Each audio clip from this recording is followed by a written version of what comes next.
नमस्कार, मैं रवीश कुमार। मंदिर और रेलवे स्टेशन, मोदी सरकार इन दोनों पर बहुत ध्यान दे रही है।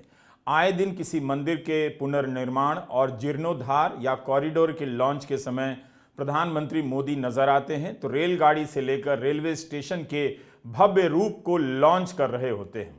अगर आप किसी शहर में स्टेशन और मंदिर के आसपास साफ सुथरा कर देते हैं तो उस शहर का भले बड़ा हिस्सा जैसे का तैसा रह जाए, मगर उसी शहर के लाखों लोगों को दिखने लग जाएगा कि कितना बड़ा काम हो गया है।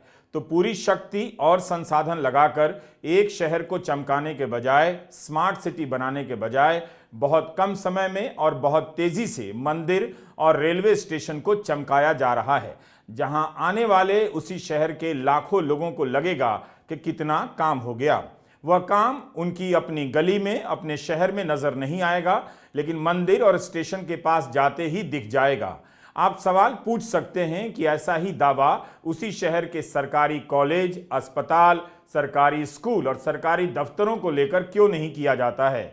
उनकी पढ़ाई में सुधार को लेकर क्यों नहीं दावा किया जाता है? लेकिन आज के भारत की प्राथमिकता शायद बदल गई है। वैसे प्रधानमंत्री नरेंद्र मोदी ने केरल जाकर शिक्षा की बुरी हालत का मुद्दा उठाया है। क्या वे इसी मुद्दे को यूपी और बिहार में उठा सकते हैं? मध्य प्रदेश में उठा सकते हैं कि 2.5 दशक की उनकी पार्टी की सरकार ने यहाँ के कॉलेजों की शिक्षा को किस क्वालिटी का बना रखा है? हम इस वीडियो में बात करेंगे कि एक तरफ 19,000 करोड़ रुपए खर्च कर रेलवे स्टेशन को चमकाया जा रहा है, तो दूसरी तरफ आम यात्रियों की पैसेंजर ट्रेन का नाम बदला जा रहा है, एक्सप्रेस स्पेशल नाम रखकर किराया दुगना वसूला जा रहा है। आपको समझने की जरूरत है कि रेलवे स्टेशन की यह सजावट विकास है या स्टेशन के जरिए विकास का केवल विज्ञापन है।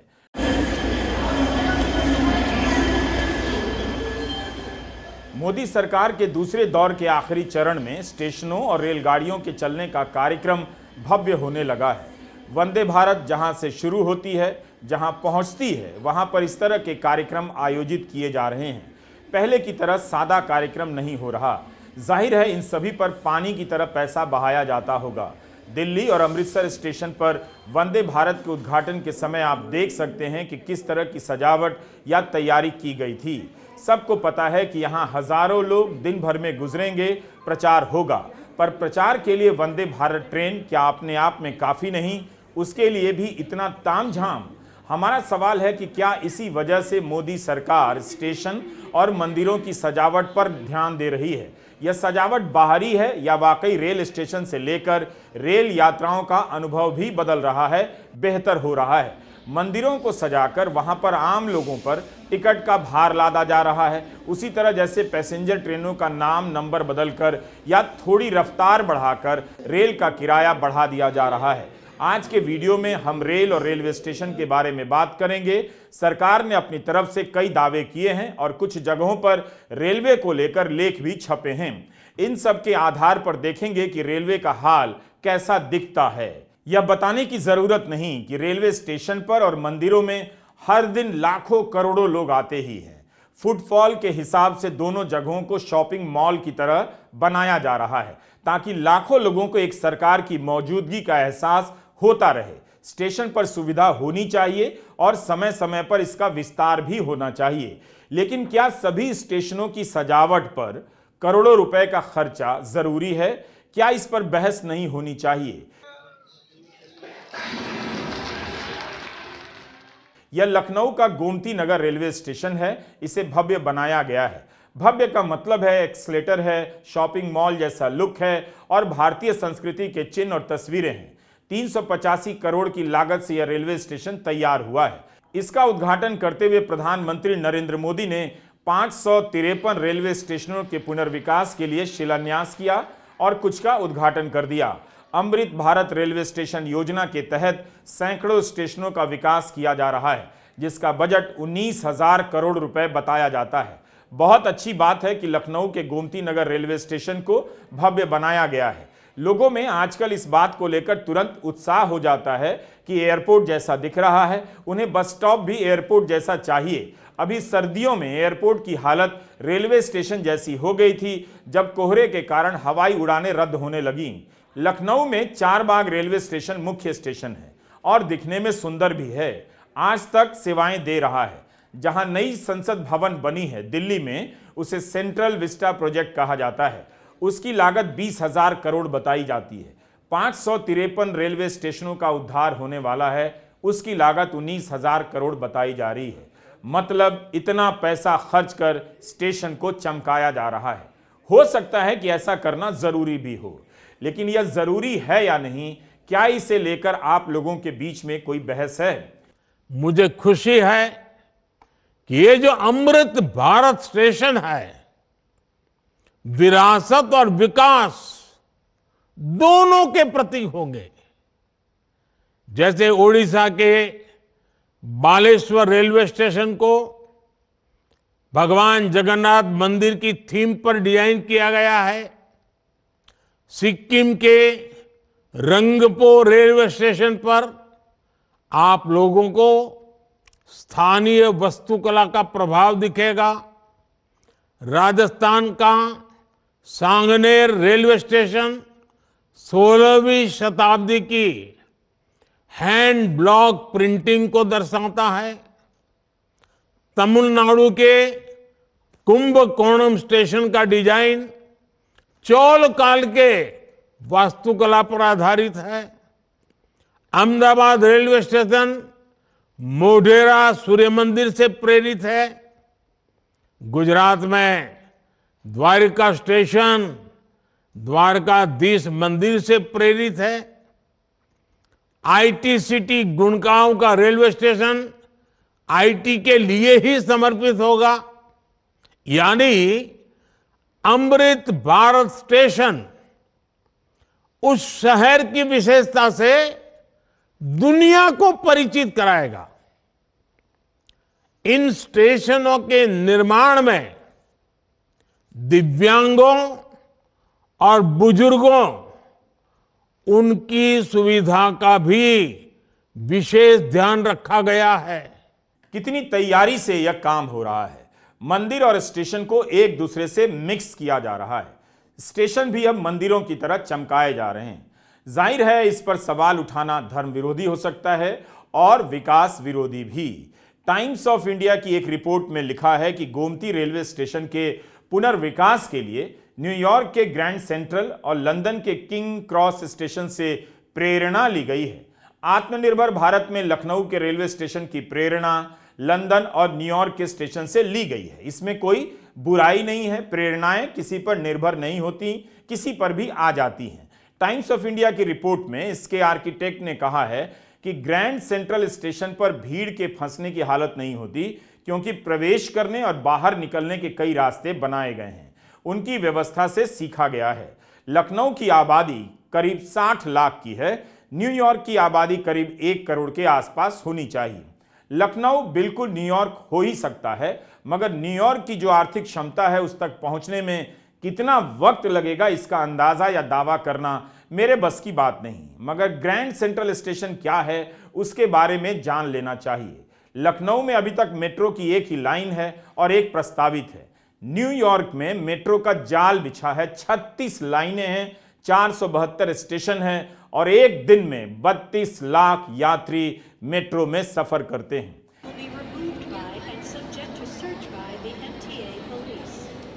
यही है न्यूयॉर्क मैनहट्टन का ग्रैंड सेंट्रल स्टेशन। मैं यहां गया हूं।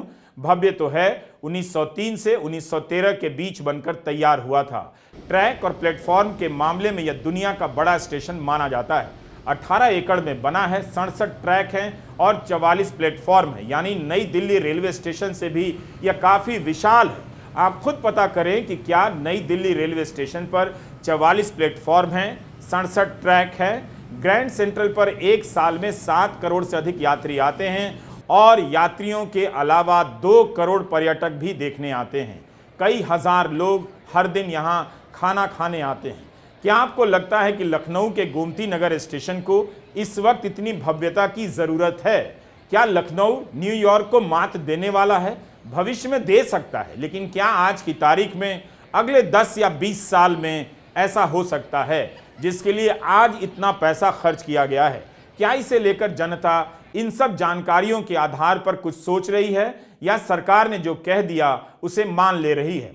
हमें यह सोचना चाहिए कि रेलवे स्टेशन की बाहरी सजावट से रेल यात्रा का अनुभव बदल रहा है या नहीं। रेलवे आम लोगों की सवारी मानी जाती है, क्या वह आम लोगों तक पहुंच रही है या आम लोगों से भी दूर होती जा रही है?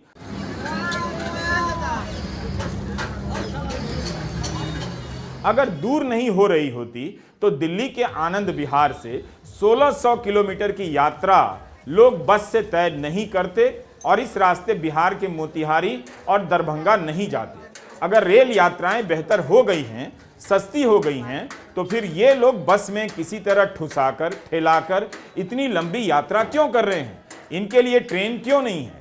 इसी दिल्ली में रेल यात्री देखते देखते बस यात्री में बदल दिए गए, किसी को पता तक नहीं। कहीं ऐसा तो नहीं कि बाहरी सजावट को ही हमने विकास मान लिया है, उसी में रोजगार पाने का सपना देखने लगे हैं। अगर ऐसा है भी तो प्रधानमंत्री मोदी के समय कितने ही ऐसे बड़े प्रोजेक्ट पूरे हो गए, उद्घाटन हो गया, जिनके शिलान्यास के समय दावे किए गए थे कि हजारों लाखों लोगों को रोजगार मिलेगा। कम से कम 5 या 10 प्रोजेक्ट का ही हिसाब पेश किया जा सकता है कि जो दावा किया गया था रोजगार का, उसके हिसाब से कितने लोगों को काम मिला है। कोई ऑडिट तो होनी चाहिए। अब जिस लखनऊ में भव्य रेलवे स्टेशन का उद्घाटन हुआ है, उसी लखनऊ और प्रयागराज में रोजगार को लेकर क्या हो रहा था आप जानते हैं।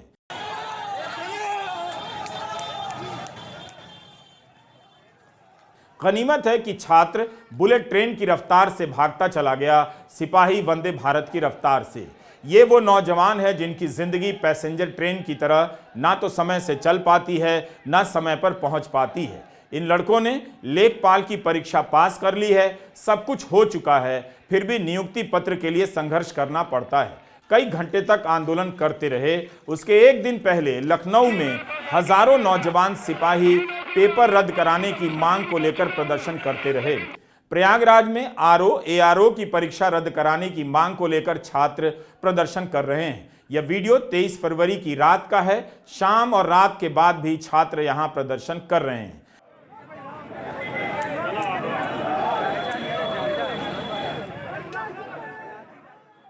हाल ही में पटना में छात्रों ने रेलवे की बहाली को लेकर आंदोलन किया। उनका कहना था कि रेलवे की सीटें कम कर दी गई हैं, ज्यादा होनी चाहिए। लोको पायलट की सिर्फ 5,696 सीटों की भर्ती आई, वह भी 6 साल के अंतराल के बाद। छात्र मांग कर रहे हैं कि 60,000 पोस्ट निकाली जाए। प्रधानमंत्री कभी इन युवाओं के सवालों पर बात नहीं करते। वे अपनी बात कहते हैं और किसी और युवा की बात करने लग जाते हैं। मैं आज विशेष रूप से अपने युवा साथियों को बहुत बधाई देना चाहता हूं। मोदी जब विकसित भारत की बात करता है तो इसके सूत्रधार और सबसे बड़े लाभार्थी देश के युवा ही है। आज की इन परियोजनाओं से देश के लाखों नौजवानों को रोजगार और स्वरोजगार के नए अवसर मिलेंगे। विकास के दावे तो प्रधानमंत्री कर रहे हैं। उन दावों को कई चैनल बिना किसी प्रश्न, बिना किसी संदेह के चला रहे हैं। हम बस आपसे यही कह रहे हैं, किसी चमकती इमारत को देखकर ही क्या आप अस्पताल मान लेते हैं या उसमें अच्छे डॉक्टर का होना भी जरूरी है, इसका पता करते हैं। देखिए, सैकड़ों करोड़ रुपए खर्च कर स्टेशन चमकाए जा रहे हैं। यहां वहां जोड़ तोड़कर चमका देने का काम बहुत कम समय में हो जाता है और दिखाने के लिए भी हो जाता है। रेलवे का इतना बड़ा सिस्टम है, रोजगार का भी तो कुछ हिसाब किताब सरकार को बताना चाहिए। 2017 का साल कितना अच्छा था। पीयूष गोयल रेल मंत्री बने थे। उन्होंने अक्टूबर 2017 में बयान दे दिया कि रेलवे के इकोसिस्टम में 1 साल में 10 लाख नौकरी पैदा करेंगे। उसी महीने उन्होंने यह भी बयान दिया था कि रेलवे 5 साल में $150 बिलियन यानी भारतीय रुपए में 12 लाख करोड़ से अधिक का निवेश करेगी, जिससे 10 लाख नौकरियों का सृजन होगा। क्या कभी रेलवे ने आपको इस तरह का हिसाब दिया कि उसने और उसके इकोसिस्टम ने 1 साल में 10 लाख नौजवानों को नौकरी दी है या 5 साल में रेलवे ने 10 लाख नौकरियों का सृजन किया है? इकोसिस्टम का इस्तेमाल किया जा रहा था ताकि सीधे सीधे रेलवे के भीतर भर्ती का आंकड़ा ना देना पड़े। फिर भी पीयूष गोयल 10 लाख का नंबर तो दे रहे थे। उनके बाद रेल मंत्रालय में आए अश्विनी वैष्णव ऐसी संख्या के बजाय केवल रोजगार के अवसरों की बात करते हैं। उनके कई बयान इसी तरह के हैं कि रेलवे रोजगार के अवसरों का सृजन करने की योजना बना रही है। 30 जनवरी 2024 का उनका बयान है कि हाल में 1.5 लाख नौकरियां देने का काम पूरा किया गया है। तो रेलवे को लेकर आप जब नौकरी की बात करेंगे तो जवाब नहीं मिलेगा या इसी तरह का जवाब मिलेगा। 10 साल में कितनी वैकेंसी आई, कितनों को नियुक्ति पत्र मिला, सरकार को स्टेशन की इमारत के साथ साथ यह सब भी बताना चाहिए। दिसंबर 2023 में एनसीपी सांसद मोहम्मद फैजल पीपी और टीएमसी सांसद सुनील कुमार मंडल ने सवाल किया कि क्या सरकार 3,12,000 रिक्त पदों को भरने पर कोई विचार कर रही है। जवाब में रेल मंत्री ने जानकारी दी कि 2021 से सितंबर 2023 के बीच कुल 1,41,930 रिक्तियों को भरा गया है और अभ्यर्थी सूचीबद्ध हुए हैं। क्या आपको लगता है कि जनता यह सवाल करने की स्थिति में है कि इतना पैसा बहाकर स्टेशन को भव्य क्यों बनाया जा रहा है, रोजगार क्यों नहीं पैदा हो रहे। रेलवे स्टेशन की बात इस तरह से हो रही है कि मार्केट से लेकर बच्चों के खेलने कूदने की जगह अब रेलवे स्टेशन ही है। बच्चों को पार्क में जाना चाहिए या मॉल या रेलवे स्टेशन जाना चाहिए, वहां किनके बच्चे जाएंगे यह भी पूछिए। आसपास ही कितने बाजार हैं आपके मोहल्ले में, उन्हीं की हालत खराब है। लेकिन रेलवे स्टेशन को किसके लिए प्रॉपर्टी मार्केट का सेगमेंट बनाया जा रहा है, पूछ लीजिए, टाइम कम है। यह सब सवाल होना चाहिए। अमृत भारत स्टेशन योजना के तहत विकसित किए जाने वाले स्टेशन के बारे में पीआईबी ने 26 फरवरी के अपने प्रेस नोट में लिखा है कि यह स्टेशन शहर के दोनों किनारों को जोड़ते हुए सिटी सेंटर के रूप में कार्य करेंगे। इनमें रूफ प्लाजा, सुंदर भूदृश्य, इंटर मॉडल कनेक्टिविटी, स्टेशन का बेहतरीन अगला हिस्सा, बच्चों के खेलने का क्षेत्र, कियोस्क, फूड कोर्ट आदि जैसी आधुनिक यात्री सुविधाएं होंगी। इन्हें पर्यावरण अनुकूल और दिव्यांग अनुकूल के रूप में पुनर्विकसित किया जाएगा। इन स्टेशन भवनों का डिजाइन स्थानीय संस्कृति, विरासत और वास्तुकला से प्रेरित होगा। कभी आप अपने शहर के मॉल की हालत देख लीजिए, कितने मॉल खंडहर हो गए। एक रिपोर्ट है कि भारत के 8 शहरों में 57 ऐसे मॉल हैं जो बंद तो गए हैं मगर उनका इस्तेमाल नहीं हो रहा। ऐसे मॉल को घोस्ट मॉल यानी भूतहा मॉल कहा जा रहा है। सबसे ज्यादा घोस्ट मॉल दिल्ली, बेंगलुरु, हैदराबाद और मुंबई में हैं। सरकार इधर 19,000 करोड़ रुपए खर्च कर रही है, कहीं कोई चर्चा नहीं। क्या इमारत की सजावट को ही विकास का रूप मान लिया जाए? संस्कृति से लेकर विकास सबका वास्ता देकर रेलवे स्टेशन को चमकाया जा रहा है, मगर यह नहीं बताया जा रहा कि रेलगाड़ियां कितनी चलेंगी, रेलवे के प्लेटफॉर्म पर कितने लोगों को कियोस्क दिए गए हैं, मुंबई और दिल्ली के प्लेटफॉर्म खाली से क्यों दिखते हैं। जहां कोई भी बेरोजगार युवक कुछ बेचकर गुजारा कर लेता था, क्या अब भी वैसा सिस्टम है? रेलवे के प्लेटफॉर्म पहले भी मार्केट की जगह रहे हैं, मगर वहां से आम लोगों को हटा दिया गया, बड़ी कंपनियों के आउटलेट खोले जाने लगे। हम तो बस यही छोटे छोटे सवाल पूछ लेते हैं कि बता दीजिए कि कितने बेरोजगारों को रेलवे ने 10 साल में कियोस्क दिए हैं, खोमचे दिए हैं। इनकी बात होनी चाहिए या नहीं? लेकिन प्रधानमंत्री को छोटे सपने देखने वाला भारत आजकल पसंद नहीं आता। वे बड़े सपनों की बात करने लगे हैं। आज के भारत ने छोटे छोटे सपने देखना छोड़ दिया है। हम बड़े सपने देखते हैं और उन्हें पूरा करने के लिए दिन रात एक कर देते हैं। यही संकल्प इस विकसित भारत, विकसित रेलवे कार्यक्रम में दिख रहा है। हमारा सवाल है कि स्टेशनों पर इतना जोर है, यात्रियों पर क्यों नहीं? उनकी सुविधाओं की बात क्यों नहीं? छत्तीसगढ़ के चुनाव में मुद्दा था एक कि पैसेंजर ट्रेनें सैकड़ों बार बिना बताए रद्द कर दी जाती हैं। आम यात्री देखते रह जाते हैं। महानगरों से दूर आम लोगों की इन तकलीफों का अंदाजा किसी को नहीं। आप तक केवल नए नए भव्य रेलवे स्टेशन के वीडियो पहुंचाए जा रहे हैं। 25 फरवरी को ही द हिंदू में एस विजय कुमार ने रिपोर्ट किया है कि पैसेंजर ट्रेनों का युग खत्म होता दिखाई दे रहा है। भारतीय रेल ने पैसेंजर ट्रेन का नाम बदलकर एक्सप्रेस ट्रेन कर दिया है। यह खबर सूत्रों के हवाले से लिखी गई है। इसमें बताया गया है कि ट्रेन वही है, बोगी वही है, रूट और स्टॉपेज वही है, बस पैसेंजर का नाम एक्सप्रेस कर दिया जा रहा है। चेन्नई डिवीजन में पैसेंजर ट्रेनों की जगह main line electric multiple unit MEMU ने ले ली है। छोटे स्टेशनों पर गरीब यात्री सवार होते हैं। दिहाड़ी मजदूर अपना फल, सब्जी और छोटी मोटी चीज़ें लेकर दूसरे शहर के हाट में बेचने जाने वाले होते हैं। इन सभी को अब एक्सप्रेस के नाम पर ज़्यादा किराया देना पड़ रहा है। तो क्या किराया वसूलने के लिए पैसेंजर का नाम एक्सप्रेस किया जा रहा है? पहले चेन्नई से तिरुपति का किराया 35 रुपये था, पहले मतलब कोविड के पहले। अब जब से एक्सप्रेस स्पेशल हुआ है, किराया 70 रुपया कर दिया है। हिंदू ने लिखा है कि पैसेंजर ट्रेन की स्पीड नहीं बढ़ी है, चल रहे हैं आप पैसेंजर में, किराया दे रहे हैं एक्सप्रेस का। बढ़े किरायों के चलते दक्षिण रेलवे ने 2022-23 में पैसेंजर सेगमेंट में सबसे अधिक कमाई की। एक साल में कुल 6,345 करोड़ रुपए की कमाई हुई, जो इससे पिछले के साल के मुकाबले 80% ज्यादा थी।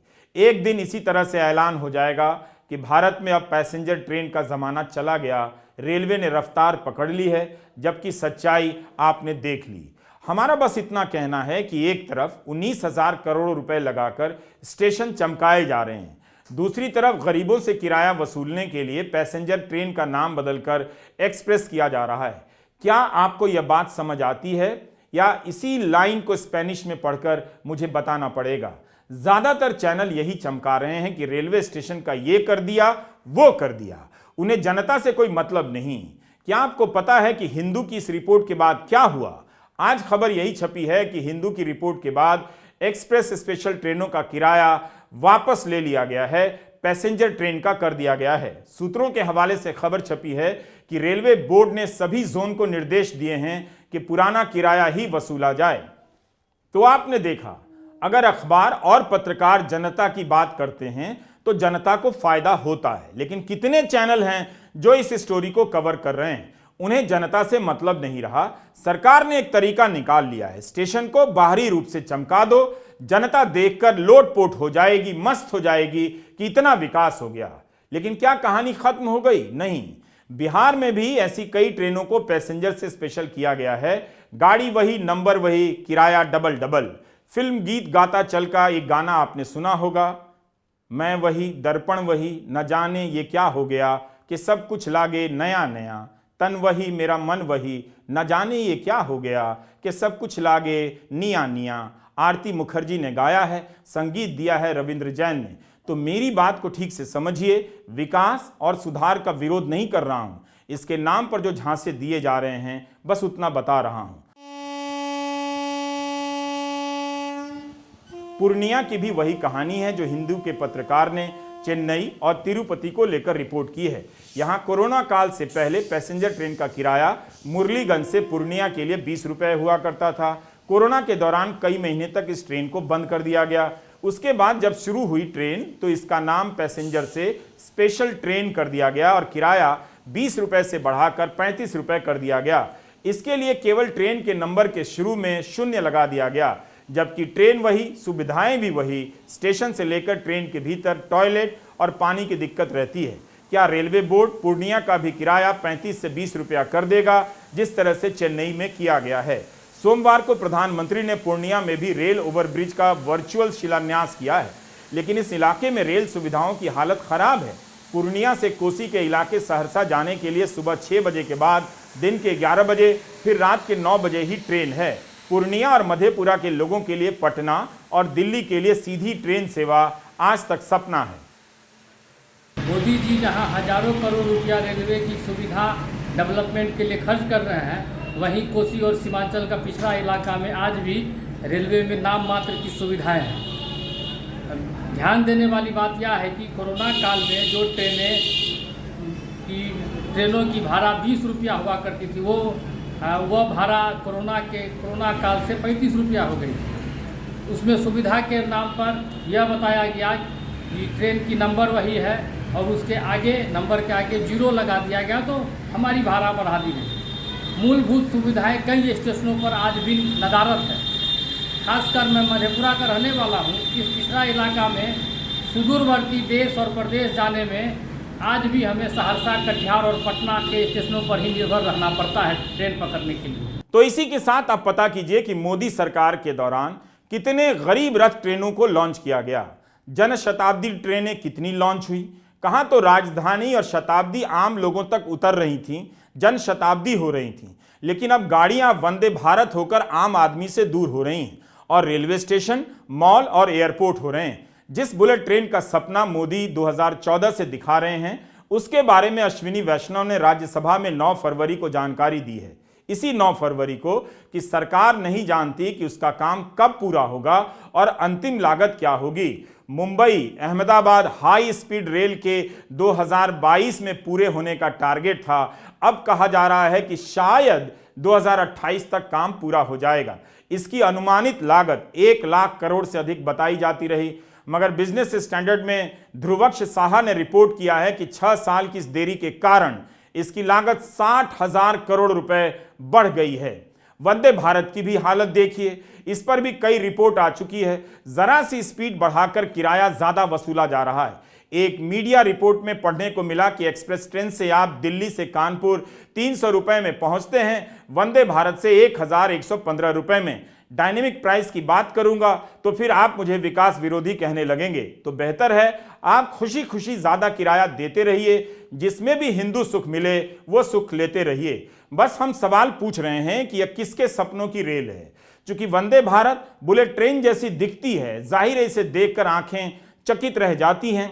सारा खेल वोटर को चकित और भ्रमित करने का है। आप इसी खेल में उलझे रहेंगे, यह भी मुझे पता है। नमस्कार, मैं रवीश कुमार।